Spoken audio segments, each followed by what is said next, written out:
2 a.m. I was sound asleep in the guest room at my sister Sarah's house. Today had been a wonderful day spent with Sarah's family after such a long time.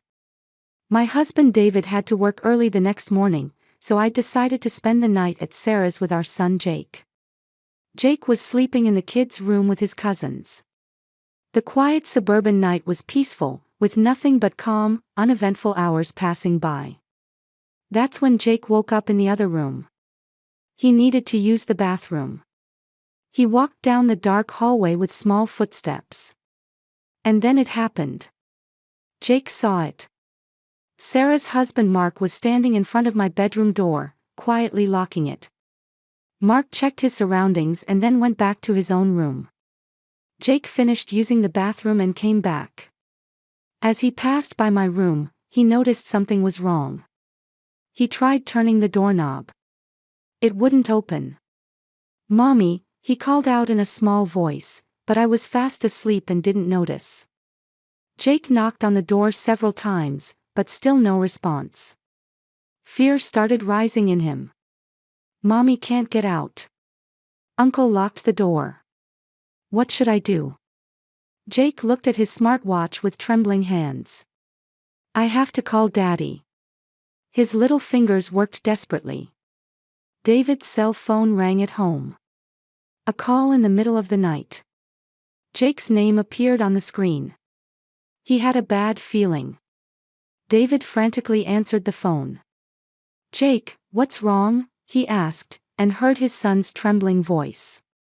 "Daddy, Mommy's door won't open. Uncle locked it. Mommy can't get out." David froze. Mark, could he really? He asked his son to calm down and tell him what happened. Jake said he'd seen Mark lock Mommy's door. A chill ran down David's spine. "Listen carefully, Jake. Go back to your room right now and lock the door. Daddy's coming to get you and Mommy. Don't leave your room until I get there, no matter what. Understand?" "Okay, Daddy," Jake answered quietly. David immediately called my cell phone. My phone rang on the nightstand. I woke up groggily and looked at the screen. It was David. "Hello, David, what's wrong at this hour?" I answered in a sleepy voice. "Emily, get out of that house right now." My husband's voice was urgent. It was the most tense voice I'd ever heard from him. I was instantly wide awake. To my confused self, David practically shouted, "Mark locked your door.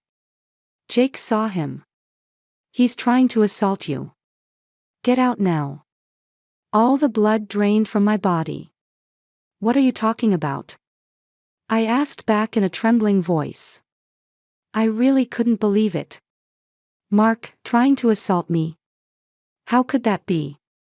But David's voice was dead serious. This wasn't a joke. This was real. I rushed to the door in a panic. I turned the doorknob. It wouldn't turn. I tried pulling. I tried pushing. It wouldn't open. The door was really locked. "David, the door won't open." "It's locked," I told him in a shaking voice. "Get out through the window, now." "I'm on my way," David shouted. "But what about Jake?"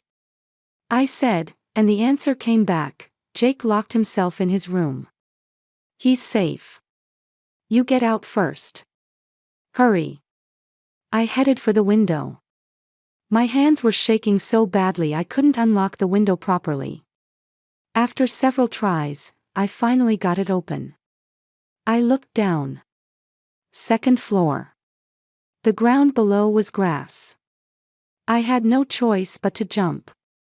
"David, I'm scared," I said. "Jump. I'll be there in 10 minutes. Hurry," my husband's voice urged me on. I grabbed the window frame and leaned out. Then I jumped. The moment I landed, sharp pain shot through my ankle. But I got up. I had to run. Dragging my leg, I ran to the front of the house and waited there for my husband. Meanwhile, inside the house, Mark was opening my bedroom door. Clutching a spare key. "Emily," he called my name. No answer. He entered the room to find no one there. The window was open. Looking down outside, he could see me standing in front of the house. Mark's face twisted. I stood trembling in the darkness in front of the house. My ankle throbbed with pain, but more than that, fear consumed me. Mark was inside the house. Jake was inside too. I could see Mark's shadow moving through the window. He knew I'd escaped. What if he went to Jake's room? Just the thought made my chest tighten. Then I saw car headlights. David. The car stopped with a screech of brakes, and David jumped out. "Emily," he shouted, running toward me. I threw myself into my husband's arms. "David, Jake's still inside," I cried. "I know.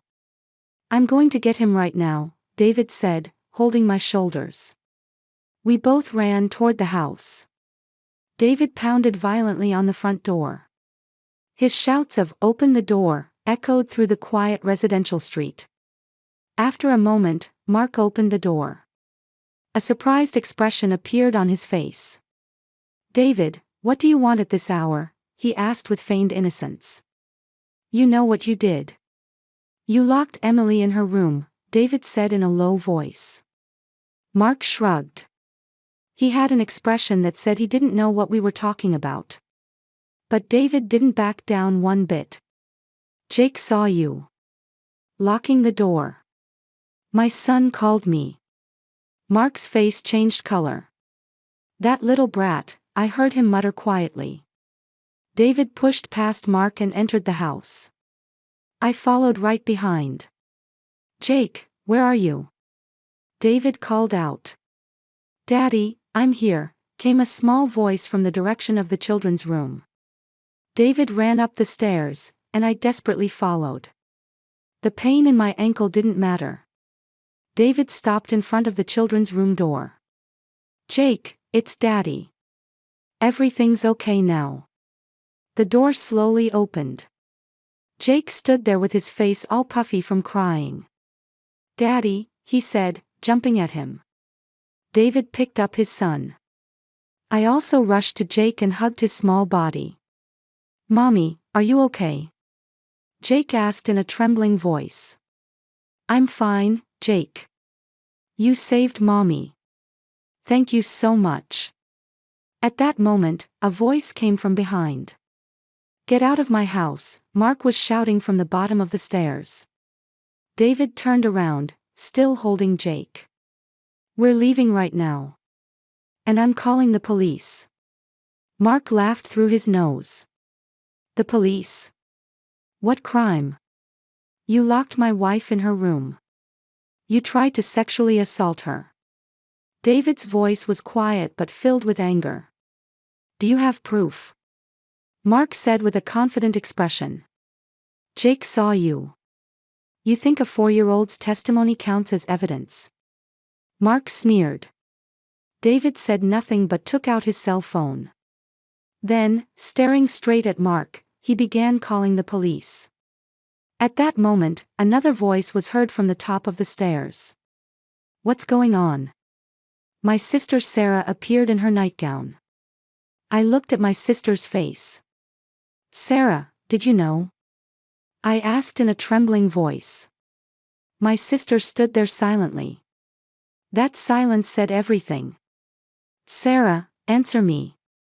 Did you know Mark was trying to assault me?" My voice grew louder and louder. My sister covered her face and began to cry. "I knew," she finally said, forcing the words out. I felt the strength drain from my body. "Why? How could you do such a thing?" I felt like my own voice was coming from far away. "I had no choice," Sarah said through her tears. "No choice, to let him assault me," I shouted. Jake cowered in David's arms in fear. Sarah sat down on the stairs and continued crying. I know. But he said if I refused, he'd divorce me," Take the children, I'd lose everything. I stared at my sister. It had been 3 days ago, she said. Mark had told Sarah. Your sister's coming this weekend. I want her. She's beautiful, my type. You're going to let me? Sarah had refused. She's my sister. I can't do that. Then Mark said coldly, then it's divorce. You get nothing. I'll take the children. You'll end up on the street. Sarah had no job. She'd spent 10 years as a stay-at-home mom raising 3 children.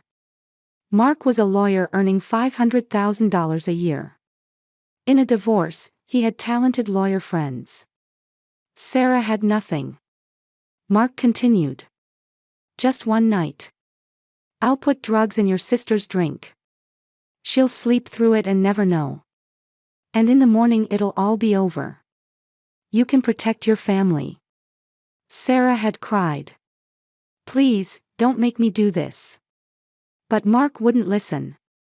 Choose. Protect your sister or protect your own children. Sarah said she'd agonized for days. Spent sleepless nights. And finally, in fear and desperation, she'd chosen to go along with Mark's demands. To sacrifice me for her own children. He said he'd take my children, Sarah said through her tears. I have no money, no job. He has power. So I thought if I could just endure one night, my family would be safe. I'm a terrible person. I know. I'm not asking for forgiveness. David's call connected. This is the police, what's your emergency? A voice could be heard. David began explaining the situation. This man locked my wife in her room. He was planning to sexually assault her. My 4-year-old son witnessed him locking the door. Mark stood with his arms crossed. Still not losing his confident expression. Do what you want. I'm a lawyer. I know the law inside out. You have no proof. 15 minutes later, the police arrived. The patrol car's siren echoed through the quiet residential neighborhood. Lights began coming on in neighboring windows. 2 police officers entered the house. Please explain the situation, one officer said. David told them everything. That Mark had locked my door, that Jake had witnessed it, that I'd escaped through the window. The officer turned to Mark. Is this true, Mr. Mark? Mark shook his head. It's a complete misunderstanding. I was just checking the door locks. For security. At 2 in the morning, the officer asked. As the owner of this house, I have the right to check anytime, Mark answered.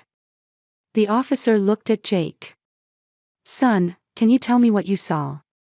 Jake poked his head out from David's arms. I went to the bathroom. And Uncle Mark was there. He was at Mommy's door, and he used a key to lock it. Then he went back to his room. Jake's voice was small but clear. You really saw this? The officer asked gently.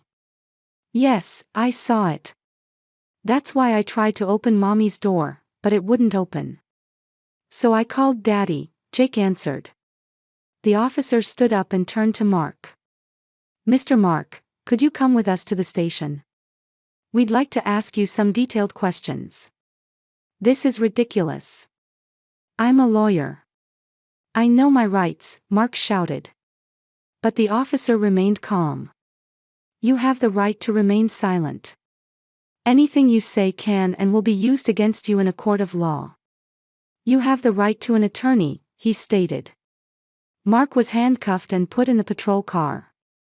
Watching this, I breathed a sigh of relief for the first time. A heavy silence fell over the house. Sarah remained sitting on the stairs, continuing to cry. I stood in the entryway with David and Jake, looking down at my sister. How had things come to this?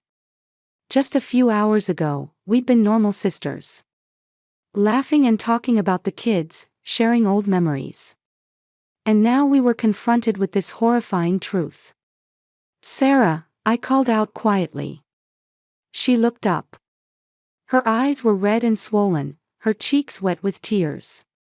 I have 3 children, Sarah said in a trembling voice. Emma is 8, Ryan is 6, Lily is only 3. If Mark said he'd take them, I couldn't do anything. No money, no education, I've spent 10 years as a housewife, so I have almost no work experience. I listened silently to my sister's words. Sarah continued. Mark wasn't a kind person from the start. The first few years of marriage were good. But he changed after the children were born. He started yelling over little things. When I burned dinner or the house was messy, he'd say I was an incompetent woman who couldn't do anything. He'd berate me even in front of the children. And then the violence started, she said. At first it was just throwing things. The sound of plates hitting the wall and breaking. The children's crying. It gradually escalated, and he started grabbing Sarah's arms and pressing her against the wall. Even when bruises formed, she hid them with long sleeves. She couldn't tell anyone. She was ashamed, and more than that, she didn't know what would happen if she told. I couldn't even tell you, Sarah looked at me. Emily, you're successful. Working as an accountant, with a wonderful husband, looking so happy. I didn't want to show you my miserable life. I didn't want to worry you. And even if I had told you, what could you have done? Mark's a lawyer. A legal expert. I didn't know how to fight him. A few months ago, Mark had said, "Your sister's beautiful." My type. At first she thought it was a joke. But Mark's eyes were serious. That's when Sarah got a bad feeling. And 3 days ago, Mark formally demanded it of Sarah. "Your sister's coming this weekend. I'm going to sleep with her. You're going to keep quiet and watch." Sarah refused. "She's my sister." "Absolutely not," she'd shouted. Then Mark laughed coldly. "Then it's divorce. I have plenty of talented lawyer friends. Do you think you'll get custody? You have no income, no work history. Meanwhile, I earn $500,000 a year and have social standing. Who do you think the court will trust with the children?" Sarah desperately tried to think. Was there any way out? But she couldn't find one. Mark twisted the knife further. "Your sister won't know anything. I'll put sleeping pills in her drink. She'll sleep through the night and remember nothing. Just one night. And you can protect your children. Easy choice." "But I couldn't sleep," Sarah said. "For 3 days, I agonized. I'd be betraying you. But I couldn't lose my children. Either choice was hell. And I made the worst choice. I chose my children and decided to sacrifice you. Tonight, when I saw Mark heading to your room, I didn't stop him. I lay in bed staring at the ceiling, asking God for forgiveness." As I listened to Sarah's story, I was hit with complex emotions. There was anger. My sister had tried to let me be victimized. But at the same time, there was sadness. My sister was also a victim. She'd suffered years of Mark's violence and control. Made completely financially dependent, she'd lost any way out. And she'd been controlled by fear. David spoke up. "Sarah, you made the wrong choice. But I can understand it. You're a victim too. Mark cornered you. But now you have a choice. Continue living in fear, or choose freedom." Sarah looked up. "But how? I have nothing. When Mark gets out, he'll retaliate. The children and I will be in danger." David shook his head. "Mark tried to commit a serious crime tonight. Unlawful imprisonment, attempted sexual assault. If you testify, his threats and violence will be evidence too. There's a high chance he'll go to prison." I took a deep breath. Then I walked toward my sister. "Sarah, look at me. My sister looked up at me with tear-blurred eyes. What you tried to do is unforgivable. I'll never forget it. But I can't abandon you either. Because you're my sister. If you choose freedom, I'll help you. Financially, legally. But you have to decide. Continue being controlled by fear, or fight. Sarah was silent for a long time. She must have been thinking of her sleeping children's faces. Emma, Ryan, Lily. Their 3 smiling faces. Their 3 futures. If they grew up under their father's control, what would happen to them? Growing up seeing violence, they might be instilled with twisted values. Sarah made up her mind.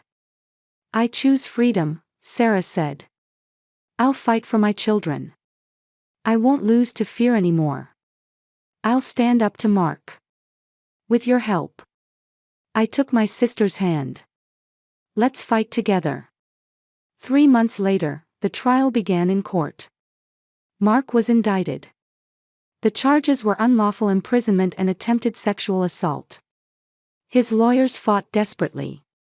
They claimed insufficient evidence.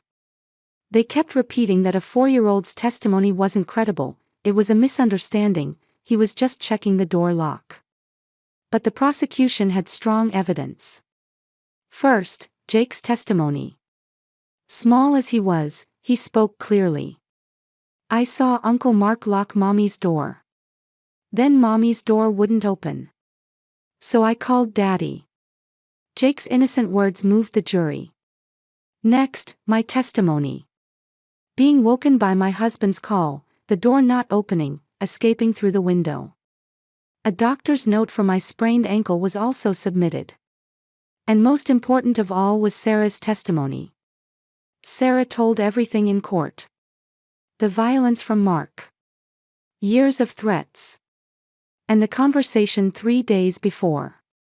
That Mark had declared he would assault me. That he'd threatened Sarah to make her acquiesce. That he'd said he would put sleeping pills in my drink.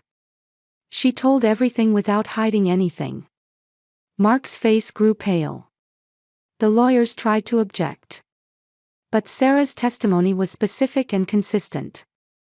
Furthermore, photos of old bruises remaining on Sarah's arms and records of threatening messages from Mark were also submitted as evidence.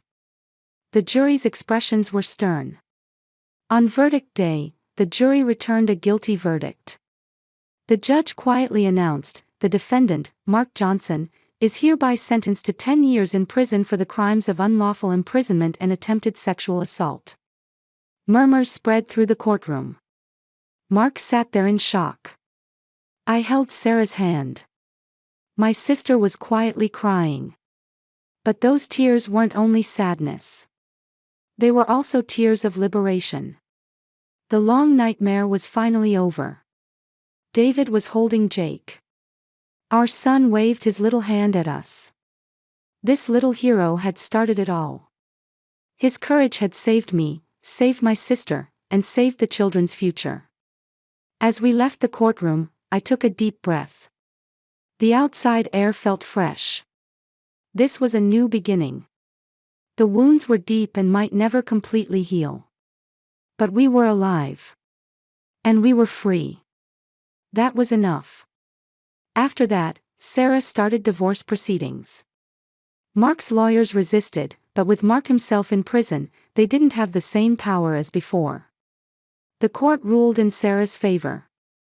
Full custody of the 3 children, Emma, Ryan, and Lily, was given to Sarah.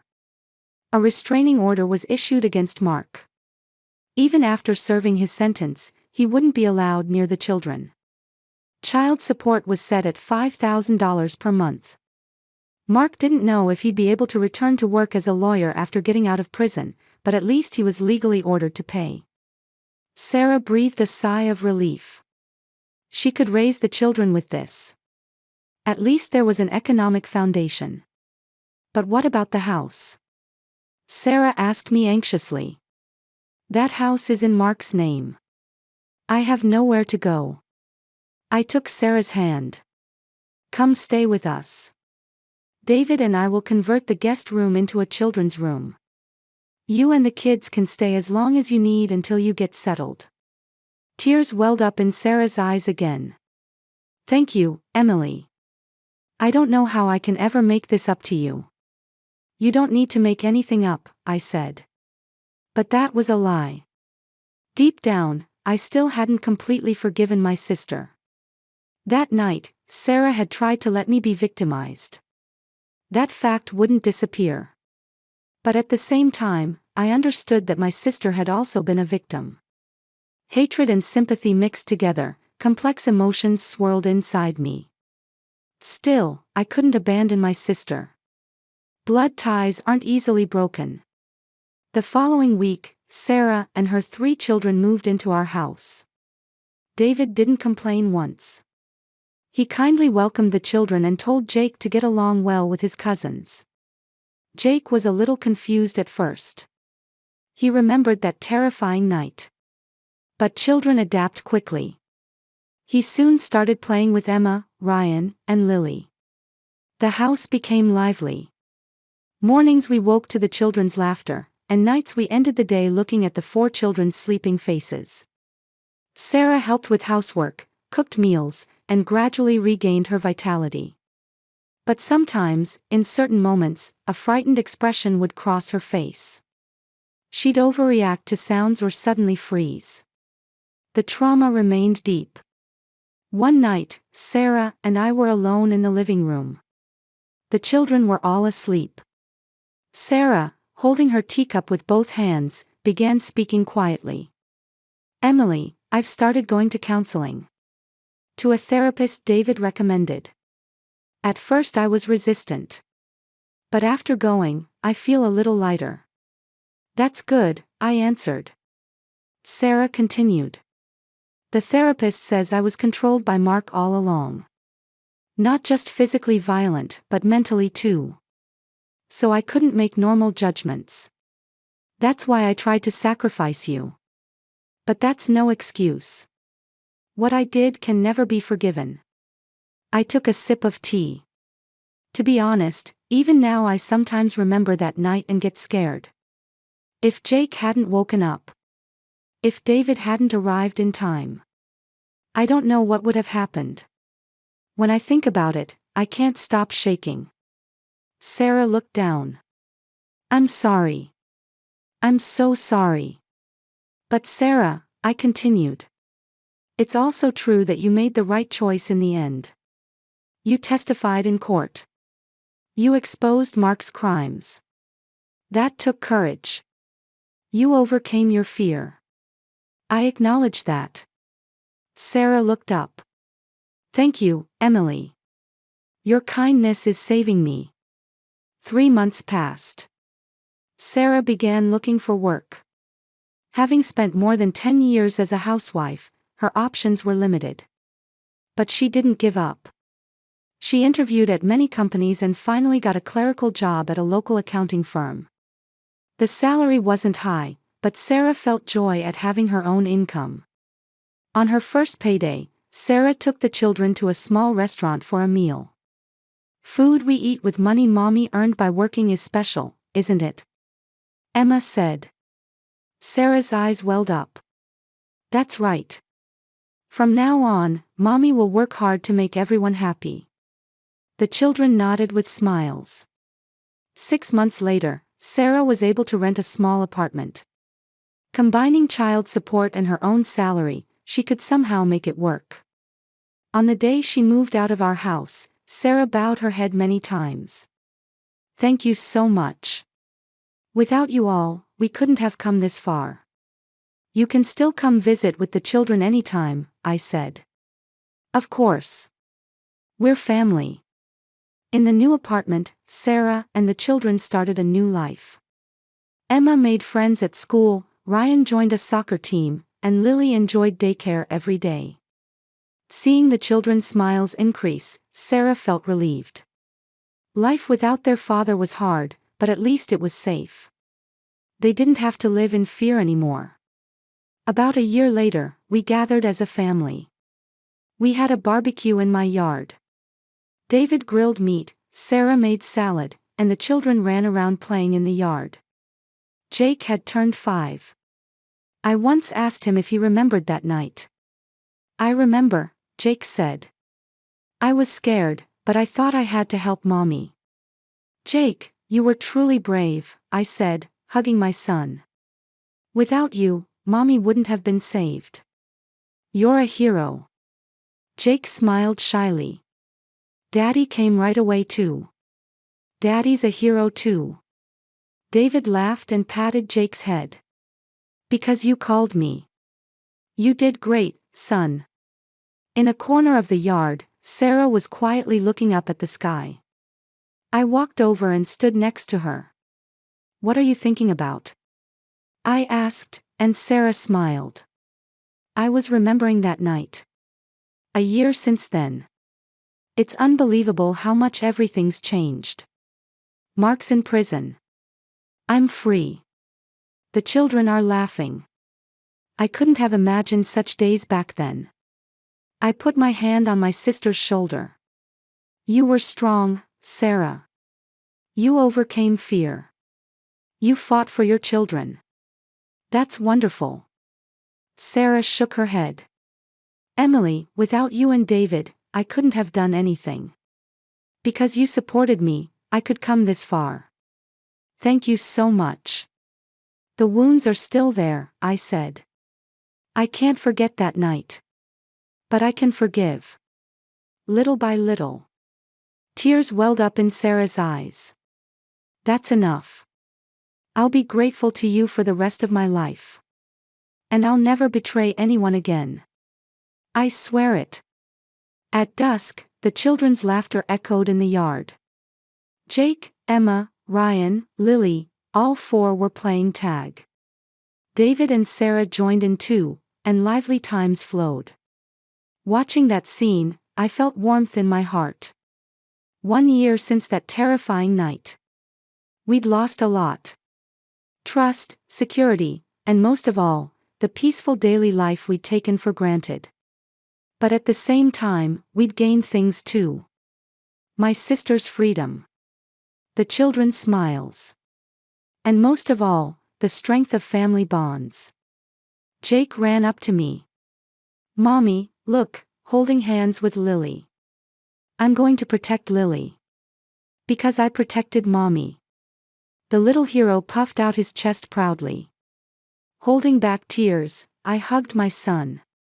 Yes, you're a true hero. Mommy's hero, and everyone's hero.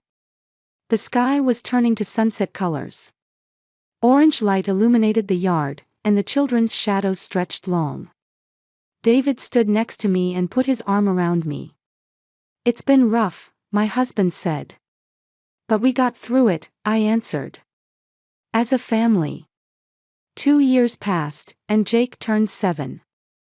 The day homework for an essay came home, he sat with a serious face gripping his pencil. The theme was, my hero. Most of his classmates would probably write about Superman or Spider-Man. But Jake was different. My hero is myself, he began writing. When I was 5, I saved Mommy. I was scared, but I called Daddy and protected Mommy. And my other hero is Daddy. Daddy came right away and protected us. The teacher read the essay with wide eyes. On parent-teacher conference day, the teacher called David and me aside. I read Jake's essay. I don't know the details, but he's truly a brave child, isn't he?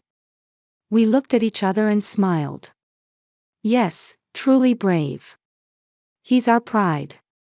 Sarah now works as a regular employee at the accounting firm. Her steady effort was recognized, and she even got promoted. Her salary gradually increased, and life became stable. The children were all doing well in school. Emma turned 10 and started ballet lessons. Ryan became captain of his soccer team at 8. Lily was 5 and popular in kindergarten. On weekends, Sarah would visit our house with the children.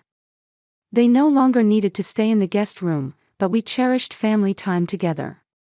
One Sunday afternoon, while barbecuing in the yard, Sarah said quietly, Emily, recently my counselor said I might be ready to graduate. That's wonderful, I answered. Sarah continued. I went every week for 2 years. At first it was painful, facing what I'd done. But little by little, I've been able to forgive myself. Not completely. I still sometimes dream about that night. But I feel so much better than before. Me too, I said. Sometimes I wake up in the middle of the night. I get anxious that the door won't open. But David's next to me. Jake's sleeping safely. You and the children look happy. When I remember that, I can fall back asleep. Sarah squeezed my hand. Emily, I think we were really lucky. That night, the worst didn't happen. Jake woke up. David rushed over. And most of all, you didn't abandon me. An ordinary sister wouldn't have forgiven me. But you were different. I shook my head. I didn't forgive easily. Even now, I can't say I've completely forgiven you. But you know, it's exhausting to keep holding on to hatred. It's better to look forward and live. If you and the children are happy, that's enough. Tears filled Sarah's eyes. Thank you. Thank you so much. At that moment, the children came running noisily through the yard. Jake was in the lead, with Emma, Ryan, and Lily chasing after him. Look, Mommy! Jake shouted. I'm the fastest. David said with a laugh, that's right, you're fast. But what's more important is that you're brave. At dusk, I thought about Mark. He was now in his 8th year in prison. He was scheduled to be released in 2 more years. Sarah was proceeding with paperwork to extend the restraining order. To protect the children. So that even when Mark got out, he could never come near them again. I'm scared about when Mark gets out, Sarah had said before. I answered, it's natural to be scared. But you now aren't the you from back then. You've become strong. You've become independent. And most of all, you're not alone. We're here. Sarah wiped her tears and nodded. That's right. I'm not alone anymore. Under the night sky where stars had begun to shine, we gathered around the table in the yard. David poured wine, and Sarah and I toasted. The children joined with juice. What should we toast to? David asked. To family, I answered. And to new beginnings. The sound of glasses touching rang quietly into the night. 2 years since that terrifying night. We'd come a long way. The wounds remained, but they'd also become part of us. As proof that we'd overcome. Jake sat on my lap. Mommy, when I grow up, I want to be a police officer. To help people in trouble. I stroked my son's hair. That's a wonderful dream. I'm sure you'll be an amazing police officer. Because you already have experience helping someone. The 2 a.m. phone call. The locked door. The escape through the window. And a little hero's courage. It all seemed like yesterday and also like the distant past. But what was certain was that we'd survived. And now we were happy. The night breeze caressed my cheek. The children's laughter echoed in the yard. David's warm hand rested on my shoulder. I could see Sarah's peaceful smile. This was our new normal. The peaceful time on the other side of fear. That night, I was betrayed by my sister. But my sister was also a victim. And now we walk together. As sisters. As mothers. And most of all, as survivors. The future is bright. At least bright enough to have hope. That was enough. Under the starry sky, wrapped in the warmth of family, I thought from the bottom of my heart, I'm glad to be alive.